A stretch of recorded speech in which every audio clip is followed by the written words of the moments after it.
Gloire à Dieu. On est bien ensemble. On est bien dans sa présence. Il est réellement vivant, ce n'est pas un mythe, ce n'est pas une légende. Dieu existe. Il existe parce qu'il m'a changé, il m'a sauvé, il m'a guéri quand j'ai été malade.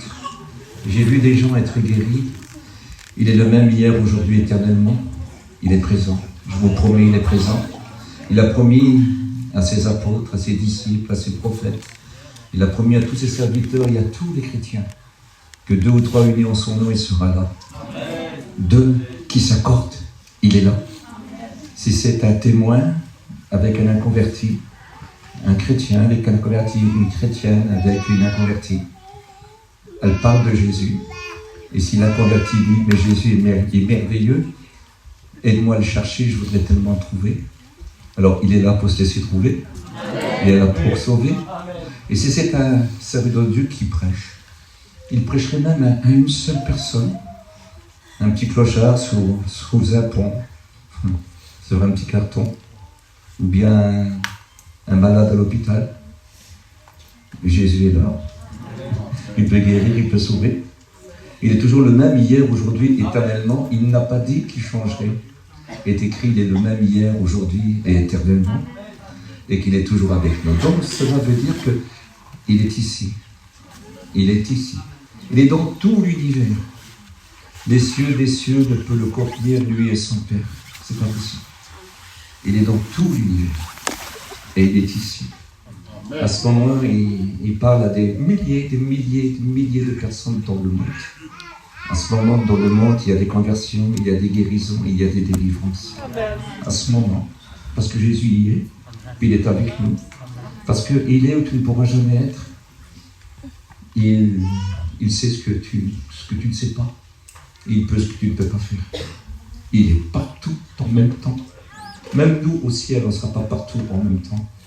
Mais Dieu sera partout, lui. Si je suis là, si tu es là, Dieu est partout. Les portes sont ouvertes. Et Dieu est partout.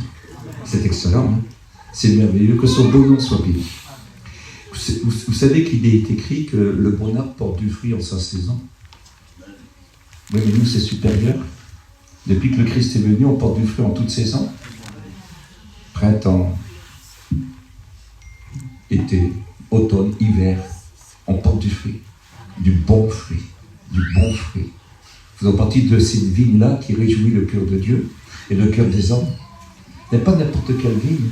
Elle n'enivre pas dans la débauche, elle n'enivre pas dans la folie, elle n'enivre pas dans la dégradation. Non, non, non. C'est la vigne dont les serments sortent du Christ. Il est lui-même le cep. Et puis elle porte du bon fruit. Et ce bon fruit réjouit le cœur de Dieu. C'est un vin qui réjouit le cœur de Dieu, mais qui réjouit aussi le cœur des hommes, parce que ceux qui en boivent, vous savez qu'il est la source de vie, qu'il est le pain de vie. Et ceux qui en boivent, dans quelque chose de particulier, c'est une vie dont on peut boire, mais aussi qu'on peut s'en nourrir. Alors il se passe une chose incroyable. Dieu est content. Ça réjouit le cœur de Dieu, et puis ça réjouit le cœur des hommes. C'est merveilleux, ça. C'est merveilleux. Et cette soirée est une soirée un petit peu spéciale parce que Dieu voudrait ramener celui qui est perdu, et puis il voudrait surtout sauver celui qui n'a pas encore été sauvé. Il n'a pas jugé celui qui s'est égaré, puis il n'a pas non plus jugé celui qui est perdu. Il veut le sauver. Dieu n'a pas envoyé son Fils dans le monde pour qu'il juge le monde, mais pour que le monde soit sauvé par lui. Je devais faire un message que je suis obligé de changer. Je voulais parler à l'église, mais on aurait le temps d'en parler demain matin. Mais je voudrais tout simplement parler à celui qui a besoin de retrouver le maître, de trouver le bon maître. C'est le bon maître, c'est le bon maître. C'est le maître, écoutez, quelque chose de particulier. Avant qu'on le serve, eh bien, écoutez, il nous a servi au point de donner sa vie. Puis il est ressuscité pour nous apprendre à l'aimer. Il est avec nous. Je vais vous dire une chose de particulier. On sait que Jésus est venu pour nous. Mais vous devez savoir aussi que vous êtes nés pour Jésus. Vous êtes nés pour trouver Jésus.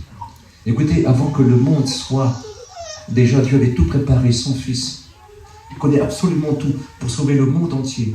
Car Dieu n'a pas envoyé son Fils dans le monde pour qu'il juge le monde, mais pour que le monde soit sauvé par lui. Et ce que Dieu veut, c'est que tous les hommes soient sauvés. Et tu as le droit d'être sauvé ce soir. Amen. Tu n'es pas obligé d'être perdu. Tu peux revenir si tu t'es égaré. Reviens, ne te perds pas. Il y en a qui se retirent, mais c'est pour se perdre. Je t'en supplie. Reviens. Je voudrais te rappeler, avant d'aller plus loin, il n'est pas l'auteur de tes maux, mais il voudrait t'aider. Il n'est pas, écoute, ne l'accuse pas. Dieu n'est pas tenté par le mal. Il ne tente lui-même personne. Dieu ne te fera jamais pécher. Absolument paix. Jamais. Il faudrait que vous compreniez qu'avec l'épreuve, il a déjà préparé le moyen de nous en sortir. Parce que nous sommes vainqueurs plus que vainqueurs par celui qui nous fortifie.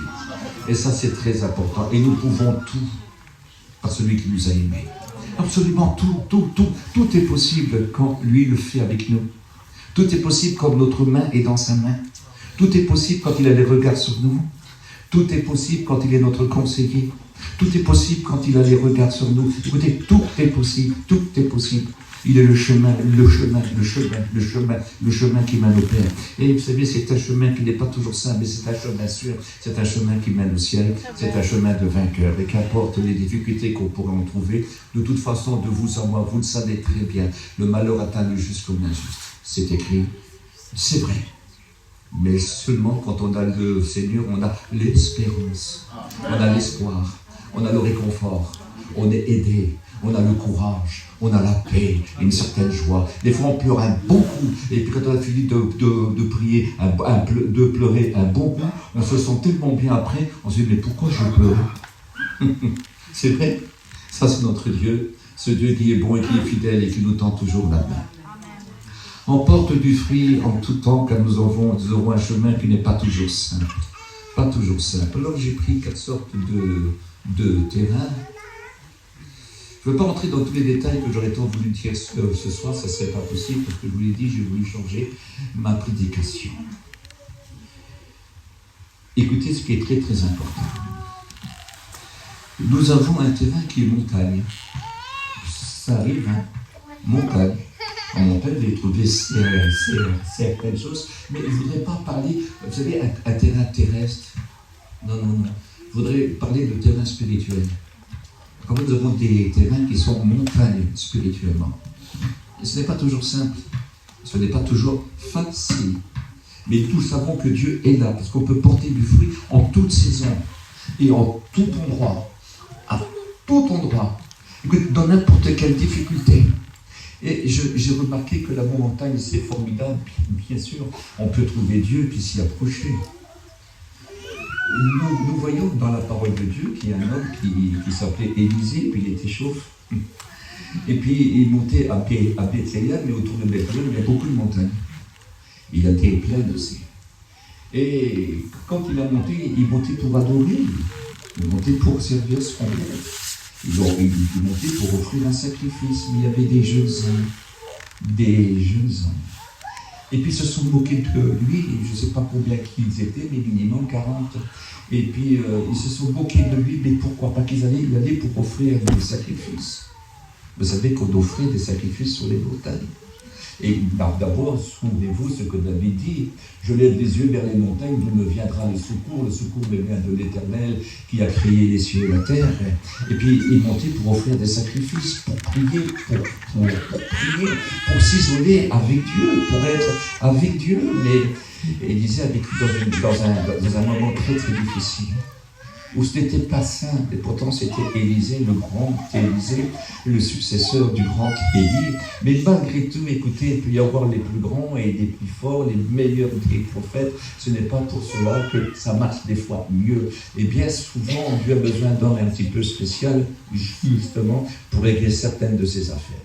Et voyez-vous, ils se sont moqués de lui, puis il les a regardés. Un passage nous dit qu'il les aurait maudits, mais il y a 2 sortes de malédictions dans la parole de Dieu.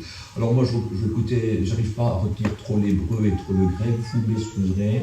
Il y en a un qui est très très grave, mais l'autre c'est, écoutez, les ignorer. Vous savez que le nom de Élisée signifie Jésus sauve. Il les a ignorés. Il les a regardés, il les a ignorés. Rien n'arrêtera sa marche. Il n'a pas voulu leur mot. Non. Mais ce sont des gens qui étaient très très durs d'écouter, des jeunes gens qui étaient très très durs d'écouter. minimum 40 jeunes. Et il s'est passé qu'à ce moment-là, Dieu, il nous a montré que 2 ours sont sortis. Il y en a tué 40. Vous allez dire, mais qu'est-ce que c'est dire? Qu'est-ce que c'est dire? Non, non, non, non. Pas du tout ça. Quand on est contre l'œuvre de Dieu et qu'on ne se convertit jamais, c'est très très grave. Dieu sait absolument tout, il sait absolument tout. Sauver 2 ours à côté et puis faire 40 morts physiques, c'est pas ça le plus grave. Ce qui est le plus grave, c'est de mourir sans Dieu. Et mourir sans Dieu, c'est l'enfer éternel. Pourquoi je vous dis ça? Parce que vous n'êtes pas obligé d'aller en enfer. Vous avez le droit d'être sauvé. Vous avez le droit d'être sauvé. Vous avez le droit d'être sauvé. Ne restez pas perdus, c'est inutile. Vous avez le droit d'être sauvé. Il faudrait que vous réalisez que ces moments que nous vivons et que vous vivez à chaque fois qu'il y a des réunions partout où que vous êtes, ce sont des moments à part parce que Jésus vient justement pour proposer son salut. Et tout ce que nous faisons, c'est au nom du Christ. Vous pouvez être sauvés. Il y a quelque chose aussi que sur les montagnes, nous ne devons jamais oublier, nous les chrétiens, que c'est toujours Dieu le grand et ce n'est pas nous. Que nous avons besoin de lui tous les jours et que sans nous, nous ne pouvons rien faire. Parce que nous n'avons pas seulement le fruit d'hier, il nous faut le fruit d'aujourd'hui et après le fruit de demain. Parce que nous, c'est tous les jours la nouvelle récolte. Je recommence. Tous les jours, la nouvelle récolte. Parce qu'il est écrit, toi qui es debout, prends garde de ne pas tomber. C'est-à-dire que tu n'auras plus de fruits. Tu es sans fruits. Quand on tombe, on n'a plus de fruits. Et même les fruits que nous avons eu autrefois, ça ne compte plus. Les œuvres passées, ça ne compte plus. Ce qu'il faut, c'est tous les jours être avec lui. Et voyez-vous, il y a parfois où les hauteurs. Dans le monde être converti, on appelle ça la folie des grandeurs. Mais il y a la folie des grandeurs spirituelles. Et ça, c'est très, très grave. Très grave. Oh, je sais qu'il n'y en a pas ici, hein. Mais quand je vois le pasteur de Éphèse, il m'étonne, il a des œuvres incroyables. Mais il a un petit souci, il a abandonné son premier amour. Et pourtant, quel pasteur! Ses œuvres sont encore plus belles. Il garde l'Église de façon particulière, mais la folie des grandeurs, c'est qu'il a aimé plus l'œuvre de Dieu que Dieu lui-même. Et ça, c'est embêtant. Vous devrez aimer Dieu. Tu aimeras l'Éternel ton Dieu de tout ton cœur, de toute ta force, de toute ton âme, de toute ta pensée. Pas d'autre projet que Dieu. Parce que la folie des grandeurs, c'est tellement grave. Parce que plus qu'on est haut, disait mon père, plus qu'on est haut, plus que la chute fait mal. Il faut faire attention. Lui dit, fais attention.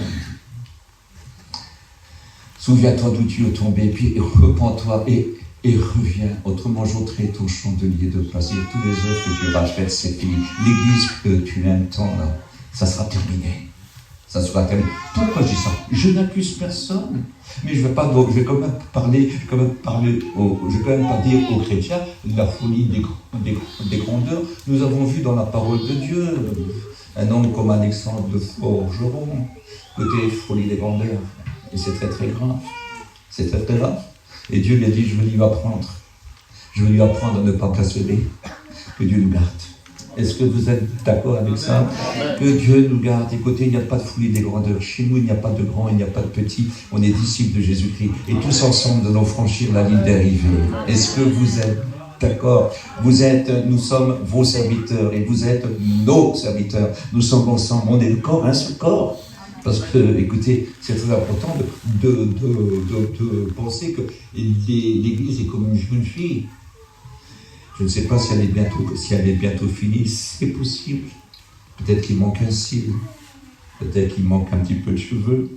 Je ne sais pas si les ongles ont poussé. Mais quand elle sera complète, Jésus va venir la chercher. Est-ce que vous comprenez? Et il faudrait que personne ne manque. Il faudrait que tout le monde soit là. Il faudrait que personne ne soit privé de ce beau moment-là. Parce que quelle angoisse, quand l'Église sera enlevée et ceux qui resteront. Quelle angoisse. Quelle angoisse quand les corps vont ressusciter, vont devenir glorieux et qu'ils traverseront les tombes. Alors certains vont dire, vite on va aller aux tombes, on va les ouvrir. Ils les ouvriront, mais il n'y aura rien dedans. Quelle angoisse. Je vous demande, parce que je sais que si vous êtes là ce soir, c'est parce que vous croyez que Dieu existe. Donc vous ne perdrez pas votre temps ici, mais vous savez que c'est vrai. Oui, Dieu existe. Vous aimez l'émission? Oui, Dieu existe. Très peu de gens ne voudraient pas que leurs enfants se convertissent. Très peu de gens. Très peu de gens. Parce qu'on sait qu'avec Dieu, les enfants ont réussi leur vie et on peut mourir tranquille. Quelle importance, quelle importance. Alors faisons attention. J'ai pris quelques notes encore, mais je ne voudrais pas aller trop loin. Vous savez, la hauteur pour ceux qui sont humbles, c'est une bonne vision. C'est une bonne sécurité. Mais être sûr de soi, orgueilleux, ça c'est très très dangereux. Attention à la hauteur. Parce que même dans les montagnes, il faut porter des fruits pour Dieu. Rien que pour Dieu. Parce que chacun rendra compte de son travail, de son témoignage, de la vie qu'il a vécue, de l'utilité qu'il a eue. Parce qu'il y a, écoutez, quelque chose de très très grave, c'est de ne pas être utile. Un chrétien doit être utile. Il y en a qui disent, mais je suis triste, je sens jamais la présence de Dieu. Qu'est-ce que c'est dur, qu'est-ce que c'est triste. Alors je dis, tu manques Dieu, de rien. Non, mes enfants font bien, je vais bien, j'ai de l'argent, mais c'est triste, mais c'est normal. Tu ne fais jamais rien. Tu ne fais jamais rien pour Dieu. Mais tu es gentil, tu es charitable. Et tout le monde peut venir chez toi, tu le reçois bien, tu viens à la réunion. S'il y a besoin pour l'œuvre de Dieu, c'est toi le premier. S'il faut ramasser un papier, c'est toi le premier. Et tu es disponible. Mais ce qu'il y a, c'est que tu n'es pas utile. Tu n'es pas utile. Parce que ramasser un papier, c'est bien. Donner à manger à quelqu'un, c'est pas mal. Aider quelqu'un qui est dans le besoin, ce n'est pas mal. Ce n'est pas mal. J'ai des aquatiles de fer ou de Chine. Mais avoir la passion des âmes. Parce que vous savez pourquoi que la vie est triste? Quand on attriste le Saint-Esprit. Le Saint-Esprit, c'est pas seulement que tu as péché. Non. Lui, il veut convaincre de péché, de justice et de jugement. Et il est écrit que vous êtes le sel et la lumière du monde, et les témoins de Dieu, les témoins du Christ. Donc c'est très important. Si vous restez sans rien faire, vous êtes les plus malheureux de la terre. Écoutez, vous serez triste, votre vie chrétienne sera triste. Vous ne pourrez pas vous réjouir comme tout le monde. Quand je pense que parfois je vois des gens venir à l'estrade, oh j'ai fait une expérience aujourd'hui, oui, ben quoi?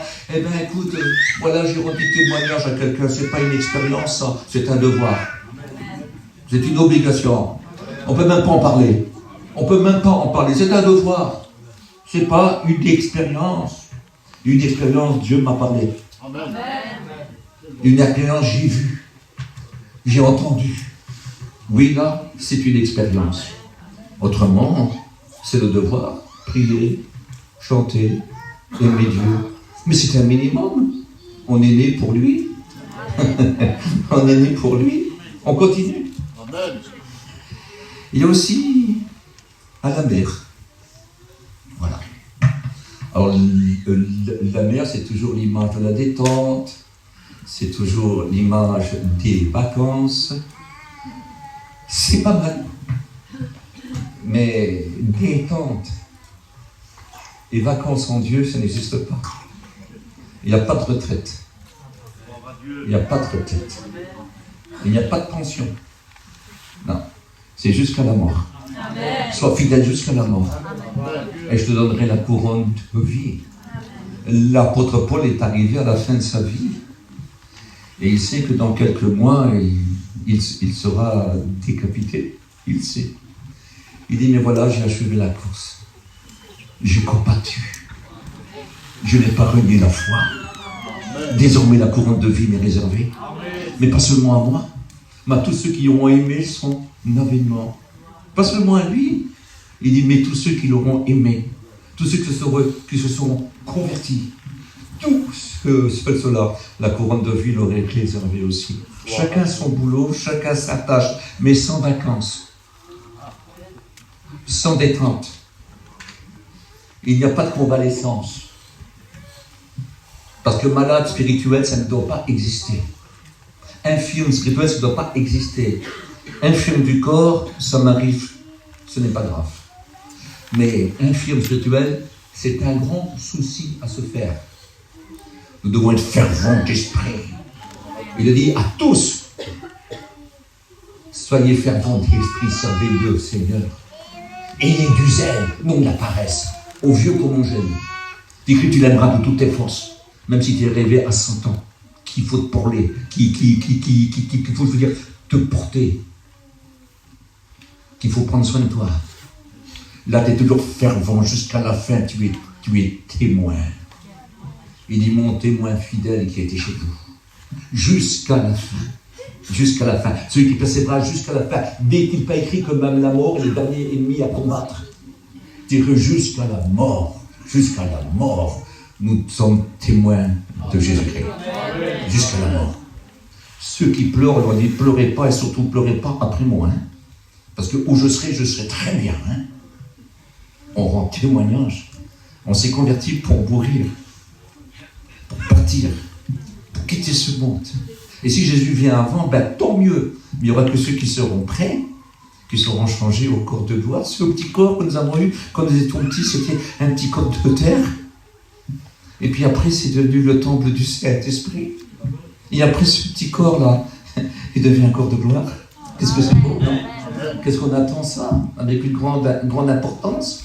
Dieu a besoin de... Il veut que notre âme, notre esprit et notre cœur ne soient pas des vacanciers. Vous avez le droit de faire une partie de tennis, mais pas trop longtemps. Il ne faut pas que ça prenne la place de la prière, de la louange, de l'adoration, de la lecture, de la méditation. Vous ne savez pas lire? Ok. Vous n'avez pas des grandes prières? Ok. Mettez-vous dans un coin et méditez alors. Pensez à Dieu. Demandez-lui des conseils. Demandez-lui ce qu'il faut faire. Et méditez, qu'est-ce que je pourrais faire pour toi? Eh bien, écoutez, c'est très rare quand il ne nous dit pas, eh bien, fais ça. Et des fois, tu vas ouvrir les yeux, tu vas voir une petite copine avec un petit vieux ou bien un petit couple, et puis tu vas y aller. Pas forcément qu'ils sont pauvres, pas seulement qu'ils ont besoin de quelque chose, mais y aller avec un petit sourire, une petite gentillesse, qu'ils soient convertis ou pas convertis. Et quand tu y vas avec un petit bonjour, une petite gentillesse, qu'est-ce que ça fait du bien? Tu vois la petite femme qui fait son petit linge dans la machine à laver, là. Tu la vois de loin, tu vois que son mari n'est pas là non plus. Tu vois alors, ma soeur, ça fait plaisir, vous savez. Si vous saurez comme ça fait plaisir. Écoutez, quand on médite, quand on se dit qu'est-ce que je pourrais faire? Eh bien, écoutez, il y a ceux qui ne demandent jamais à Dieu qui n'auront jamais rien à faire. C'est que quand on demande à Dieu. Écoutez, l'esprit qui a poussé les hommes à écrire de la part de Dieu, que vous savez très bien que ce n'est pas par une volonté d'homme que les hommes ont écrit. C'est poussé par Dieu, c'est poussé par le Saint-Esprit. Eh bien, ce Saint-Esprit, nous l'avons en tant que... Et quand on médite, même quand on ne sait pas lire, le Saint-Esprit nous conduit dans toute la vérité. Et conduit dans toute la vérité, même les illettrés. Je vous promets. Moi, je connais un muet. C'est dommage. Il ne sait pas parler. Mais par contre, il parle en langue. C'est exceptionnel, ça. Et sa gentillesse, son petit sourire, il arrive avec des gestes, tout, et tout le monde l'aime, et puis il fait du bien à tout le monde, il entraîne les gens pour la réunion, tout, et les gens sont obligés de s'y aller. C'est bon ça, non? Écoutez, il y a du boulot pour tout le monde. Il y a du boulot pour tout le monde. Alors, soyez pas trop vacanciers, mais allez dire aux vacanciers qu'il est temps de travailler pour le Seigneur. Non? C'est très très important. Il y aurait quelque chose à dire, mais ça serait un petit peu long. On pourrait faire sur chaque point une petite prédication, non? Alors il y a aussi la plaine. Ça c'est beau, hein? Parce que la plaine, c'est les récoltes. C'est l'abondance. C'est l'abondance. Travail. Ça va bien. Mais écoutez, si Dieu est capable de donner dans la montagne, s'il est capable de donner dans la plaine, je veux dire, à la mer, il peut donner dans la plaine aussi. Non? Parce que ne vous laissez pas trop distraire. Je vais vous dire une chose. Tout est utile. Donc, dire, tout est permis, mais tout n'est pas utile. Mais oui. Tout est permis, mais tout n'est pas utile. Tout m'est permis, mais je me laisserai servir par rien. Il faut faire quelque chose. Le riche vivra comme quelqu'un qui a de l'argent. Autrement, ça serait pas beau à voir. Ça serait hypocrite. C'est vrai.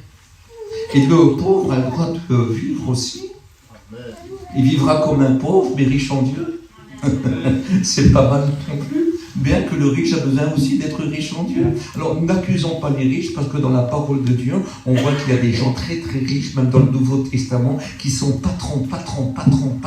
On va dire patron d'usine ou patron de pêche, ou tout ce que vous voudrez, patron de construction, parce que ça existait du temps du Maître Jésus. Écoutez, ils sont riches, et puis ils ont chez eux des chrétiens qui travaillent. Et vous savez ce qu'il est dit, ce que l'apôtre Paul enseigne?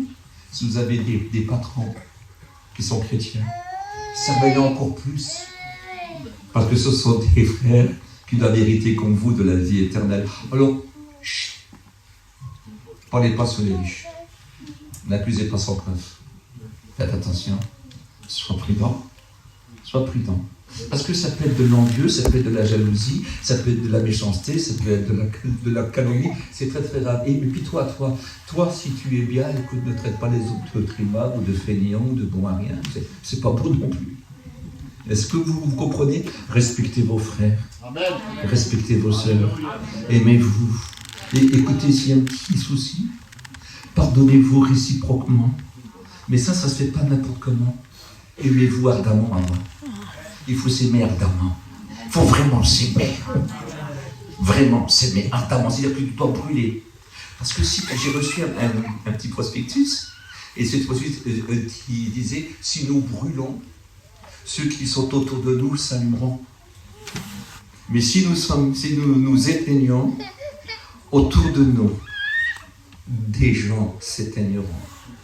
Pensez à nos familles, pensez à nos foyers, pensez à nos amis. Et je vous promets, quand quelqu'un est dans la chute, il en entraîne toujours d'autres avec lui. Déjà son foyer, déjà ses enfants. Je vous promets que c'est la vérité. Il les empêche même de venir par sa conduite. Alors je vous demande au nom du Christ Jésus. C'est très important. Vous devez réaliser ça. Dans la peine, il y a de l'abondance, mais il y a le Seigneur. On a le droit de vivre dans la montagne, on a le droit de vivre à la mer, on a le droit de vivre dans la plaine. On a le droit de vivre dans toutes les conditions.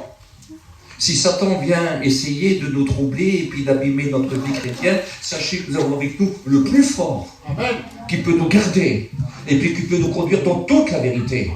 Et écoutez, je pense à Abraham, à Isaac, à tous ces hommes-là. Dieu leur a donné une réussite incroyable, mais combien leur cœur était attaché. La Bible dit n'aimez pas le monde. Non. Eux n'ont pas eu la nostalgie de la cité qu'ils avaient quittée, parce que si ils auraient eu la nostalgie, ils auraient retourné. Voilà ce que Hébreu dit, parce que c'est par la foi qu'ils sont partis. Quelle importance. Écoutez, ils étaient très très bien. Il y a des pauvres, il y a des misérables, il y a tout, mais ils ont suivi aussi. Il y a eu des malades, il y a eu des vieux, il y a eu des boiteux, il y a eu de tout. Mais ils ont suivi. Et ça, c'est très important. Il y a aussi un terrain. Ça s'appelle le désert. Celui-ci, on a du mal à voir des choses. Puis on voit des fois plus de mirages que de miracles. Mais ce qui est extraordinaire, c'est que nous avons Jésus-Christ, et c'est notre vision. Nous avons une vision. Dans le désert. Qu'est-ce que c'est que le désert? Écoutez, c'est déjà un endroit où il y a de la solitude, où vous n'êtes plus le premier. C'est un endroit où il y a moins de gens qui vous regardent. C'est un endroit où on peut s'ouvrir dans notre corps. C'est un endroit où on peut pleurer, parce qu'on peut être même à Nice et vivre au Negresco, avoir une foule nombreuse qui vous sert.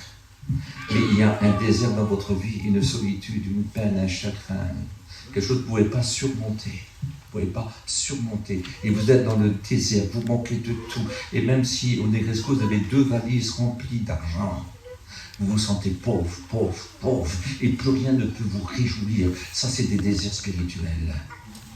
Et ça peut arriver. Mais sachez que Dieu est avec vous. Amen. Dieu est avec vous. Il n'est jamais dit qu'on n'irait pas au désert. On ira au désert. Avant de rentrer dans le pays promis, il fallait traverser le désert. Il y en a qui ne sont pas d'accord avec ça. On ne peut pas emmener Las Vegas dans le désert. Je vous promets Mais dans le désert, un chrétien va traverser. Quelqu'un qui a le plan de Dieu, quelqu'un qui est appelé par Dieu. Moïse l'a traversé pour partir à Madian. Il l'a retraversé pour retourner en Égypte. Et puis il l'a retraversé en emmenant le peuple de Dieu. Parce qu'il avait un appel. Nous avons tous un appel. Le désert. Écoutez, il y a des déserts qu'on ne peut pas expliquer à personne parce que c'est Dieu qui nous y emmène. Alors si on demande conseil à l'autre, est-ce que je peux y aller? Tu crois que je dois faire ça? Alors ne l'écoute pas, fais ce que tu as à faire. Ne l'écoute pas. Ne l'écoute pas. Ne l'écoute pas. Écoute ce que Dieu a mis dans ton cœur. Et même si les gens ne le comprennent pas sur le coup, plus tard ils le comprendront. On avait pris, comment on appelle, une sortie et l'or pour un petit homme un petit peu dérangé. Parce qu'il a voulu aller dans un pays où personne n'y avait été. C'était en Chine. Mais c'était pas simple. C'était pas simple. Il est arrivé, femme, enfant, tout. Il a connu des deuils, il a connu des souffrances, il a connu la faim. Il habitait, écoutez, là où il y a les plus déshérités, là où il y a les plus pauvres. Et ça a été Dieu. Il a travaillé. C'était un désert, ce n'était pas facile. Mais Dieu l'avait envoyé. Ce que je voudrais essayer de vous faire comprendre dans cette soirée, il aurait pu rester où il était. Un tel orateur, un tel prêcheur. Il aurait pu avoir une église de plusieurs milliers de personnes, même dans son coin. Mais non, Dieu l'a envoyé. Personne ne comprenait ça. Personne. Il avait du mal à avoir de l'aide même. Il y a été. Il a connu des deuils, il a connu des souffrances, il a écouté comme on ne peut pas comprendre. Et puis, à la fin, quand le réveil est fait d'une façon, on ne va pas rentrer, mais c'est des milliers de conversions. Et il se passe une chose, c'est qu'à la fin, il se retrouve dans un autre pays, puis voilà, il prêche, il fait un séminaire, et puis un homme l'accoste et lui dit, pasteur, comment avez-vous fait pour faire un tel réveil? Avec tant de souffrance, avec tant de douleur, et puis en étant si longtemps abandonné de beaucoup, c'est longtemps après qu'ils ont commencé à l'aider. Je veux dire, c'est ça, Dieu s'est choisi un homme faible et un incapable. Un homme faible et un incapable. Il aurait pu dire obéissant aussi. Obéissant. Quand on est faible, je peux tout par celui qui me fortifie, parce que s'il t'envoie, tu seras capable. Est-ce que vous savez qu'il donne ce qu'il leur donne? Il nous change véritablement de manière à faire ce que nous devons faire pour lui, pour être un témoin. Même une maman, c'est une témoin. Un père est un témoin. Un jeune qui se convertit, ça devient un témoin. Une jeune fille qui se convertit, ça devient un témoin.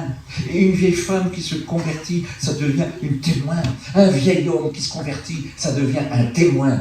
Jusqu'à la fin, même s'il reste une semaine, 3 heures même, c'est un témoin. C'est important. Rester un témoin.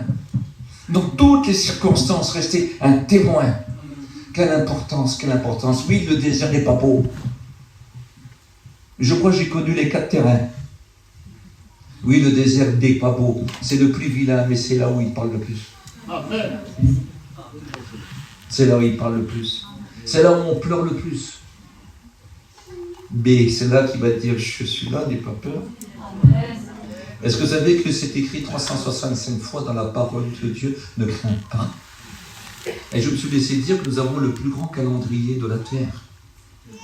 C'est-à-dire que même nous, qui avons peut-être le plus grand calendrier de la terre, il nous dit toute l'année, ne crains pas. Ne crains pas. N'aie pas peur. Je suis là. Quelle importance. Il est toujours là. J'aurais des témoignages à vous raconter au niveau de mon fils quand il était petit, comment que Dieu l'a gardé, et d'autres choses. Il m'a dit, n'aie pas peur. Et dans le désert, il te dit souvent, n'aie pas peur. Parce que lui, il ne te montre pas des mirages. Il te montre des miracles.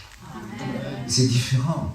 C'est très important. Et dans notre vie, il y a des miracles. Parce que la bénédiction, c'est un miracle. Ça vient de Dieu. C'est important. Être béni, écoutez, avoir la force de le suivre, avoir la force d'être fidèle. Mais c'est que Dieu est avec nous. Non, ne te plains pas. Tu es fidèle. Sois fidèle jusqu'à la mort. Je vais vous dire une chose de particulier. Si on aime, on est fidèle. Car l'amour est fidèle. L'amour, c'est une facette de l'esprit. Elle est fidèle. Elle est paix, elle est joie, elle est douceur, elle est patience, elle est persévérance.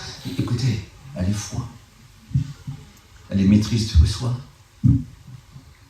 Quand on possède l'amour, le reste suit.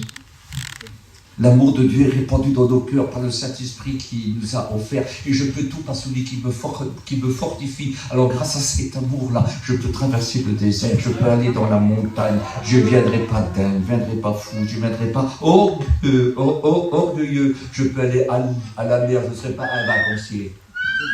Je peux aller dans les plaines où il y a l'abondance. Je dépendrai encore de mon Dieu. Et je peux aller dans le désert. Je m'appuierai sur mon Dieu. N'est-il pas écrit dans le livre des Cantiques, des Cantiques, mais qui est c'est une femme appuyée sur son bien-aimé. Elle sort du désert et bientôt elle va venir nous chercher. Bientôt elle va venir nous chercher.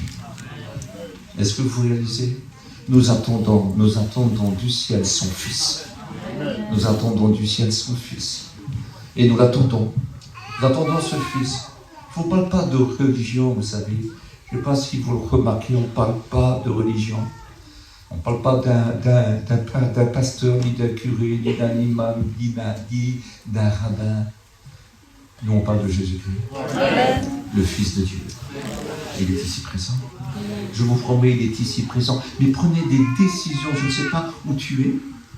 Si tu es sur la montagne, c'est bien, Dieu y est aussi. Si tu es à la mer, bientôt on va tous à la Dunkerque. Dieu y sera aussi. Non? Mais oui. Si on va dans la plaine, Dieu y sera aussi. Si on va au désert, Dieu y sera aussi. Mais le diable aussi. Et ses démons aussi. Il va falloir pas avoir la grosse tête. Il va pas vouloir avoir une retraite, des vacances spirituelles, ça n'existe pas. On est boulot, instrument. Instrument ne choisit pas sa vie. C'est Dieu qui lui donne. Écoutez, il prend l'instrument, il ne peut pas se glorifier, il ne peut rien faire. Si c'est un pinceau pour ses dessins, quand il aura fait le plus beau de tous les chefs-d'œuvre, parce que l'Église, quand ces dessins-là seront accomplis, ça ne sera jamais signé par l'instrument. Le nom qui sera signé, c'est Dieu en Jésus-Christ. C'est l'amour de Dieu. C'est l'amour du Fils. C'est différent. Voilà ce qui sera signé. Jamais d'autre nom. Et puis même si nous avons rendu capables de faire quelques bricoles, est-ce que là, je pourrais se glorifier de la main qui la manie? Même elle serait dans un acier extraordinaire, parce qu'il n'y a pas plus beau que l'Église de Jésus-Christ. Il n'y a pas plus de valeur. C'est la plus grande estimation qu'il y a dans les cieux. Tout a été créé, mais nous avons été rachetés. C'est différent. C'est différent. Nous sommes en Dieu, en Christ. Nous avons été rachetés. Nous sommes devenus, nous, des nouvelles créatures. C'est différent. Nous sommes devenus aujourd'hui temple de l'Esprit Saint et demain, nous deviendrons corps glorieux. Et nous règnerons avec lui, assis sur son trône avec lui. C'est très important. On dit, je me suis assis sur le trône de mon Père parce que j'ai vaincu. Et celui qui vaincra sera assis avec moi aussi sur mon trône. Et je veux être assis sur ce trône-là. Mais pas pour commander, non. Mais mon rêve, parce que je suis ce qui a été le plus cher, nous avons été estimés au prix divin. Au prix divin. Nous avons été estimés au prix de son Fils béni. Dieu a donné son Fils. Et puis les vagues de colère ont passé sur son Fils parce que le salaire du péché, c'est la mort. Et toute la colère de Dieu est sur le pécheur. Mais seulement il s'est fait pécheur pour nous. Écoutez, comme le bouc Azazel, on y a tout mis sur lui. Lui, c'est pas au désert qu'il est mort, c'est à la croix. À la croix. Il a donné sa vie. Et j'ai le pouvoir de la donner, comme j'ai le pouvoir de la reprendre. Personne n'a pu le tuer. Il est mort quand il a voulu, à la seconde main. Il n'a pas là son père, il a crié fort, fort, fort, fort. Tout est accompli. Il paraît que c'est tout achevé. Mais aucune importance. Tout achevé ou tout accompli, c'est exactement pareil. Et ce que je trouve extraordinaire, il a tout accompli. Il est mort véritablement pour nos péchés. Mais il est ressuscité, il a dit, j'ai le pouvoir de la reprendre. Et il est ressuscité. Et puis son père avait ce pouvoir-là, il dit, je remets mon esprit entre tes mains. C'est lui qui le donne à son père, entre tes mains. Il sait que 3 jours après, son père a promis qu'il sera ressuscité par le Père et le Saint-Esprit. C'est extraordinaire, ça. Nous attendons ça aussi. Nous attendons ça aussi. Et ce que je voudrais vous faire comprendre, qu'il n'y a que nous qui avons été achetés, que nous avons été cotés. Il n'y a que nous qui avons reçu la valeur divine. Nous coûtons le prix divin. Ce n'est pas par de l'or ni de l'argent, ni par des choses périssables. Nous avons été rachetés de la belle manière de vivre qui était de nos parents. Mais c'est par le Saint-Esprit, mais c'est par le sang précieux de Jésus-Christ, condamné au sans tache et sans défaut. Quelle importance! Quelle importance! Préparé avant la fondation du monde et manifesté ce soir pour vous, si vous le voulez. Pour ceux qui ne sont pas convertis et pour ceux qui se sont éloignés, revenez. Amen. Reviens orgueilleux. Reviens vacancier. Reviens toi qui penses qu'à toi et que tu as oublié ton maître. Tu penses qu'à ton bien-être. Oh, tu pries très bien, mais pour satisfaire tes intérêts et tes convoitises et tes passions. Alors tu ne reçois pas. Reviens repentant. Et toi qui es dans le désert, ne t'irrite pas. Ne t'irrite pas. Ne te révolte pas. Ne montre pas ton point. Non. Dis-lui, Seigneur, si c'est ta volonté, j'accepte. Ne te révolte pas.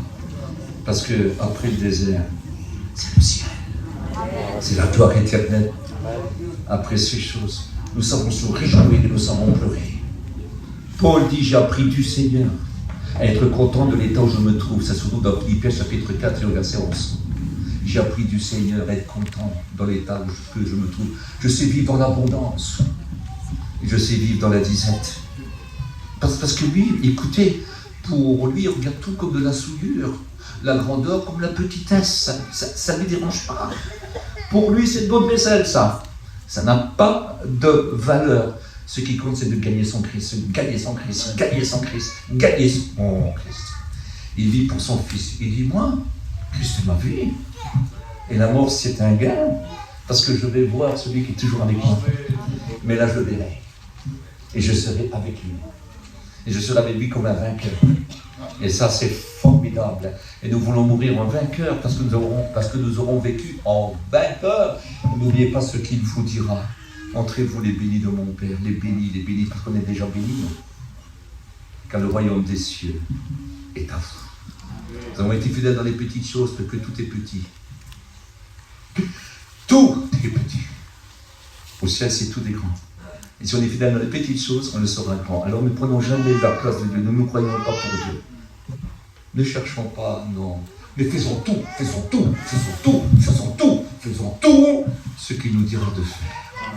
Amen. On prie ensemble. Je te remercie pour ta parole.